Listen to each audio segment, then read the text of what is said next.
Hi guys, welcome to the post-match analysis between Nigeria and the Republic of Congo. That was a wonderful, wonderful match. I must say, it was tense. It was, all hopes were high. Everyone was just, you know, doing the best they could, to be able to qualify to the World Cup finals. But then it is all pain for Nigeria and then all joy for DR Congo.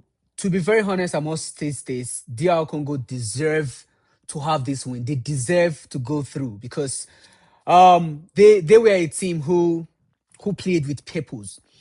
They were a team who, they played with all intensity. From the first half, the first 20 minutes, they didn't really, get, the rhythms together. We had the Super Eagles, coming in, very hard on them. And of course, which was expected, for the Super Eagles to, spearhead on this, to start the game with much intensity. But trust me, after 20 minutes, and even more dangerously from the second half, DR Congo became prime Spanish team. They they were very coordinated.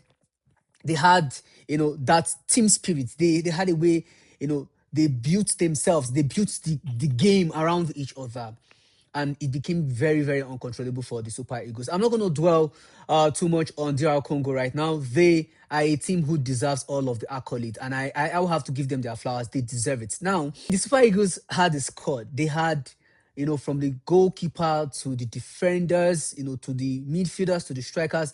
These are, world-class players who plays, for teams in the Premier League, who, are even playing in the Champions League. And so we expected them to have the best of results today.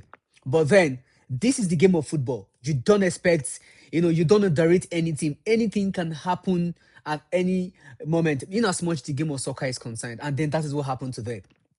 Then we need to talk about the individuals. We need to talk about the strategy, that made the Super Eagles not go through. First of all, let's talk about the fact that Osimhen was substituted because of an injury issue. I think that is where the concern started from. It was more like as if the substitution of Victor Osimhen brought down the morale on the entire team of the entire team. It was more like as if the team built everything around Victor Osimhen, and so immediately he was taken off the team.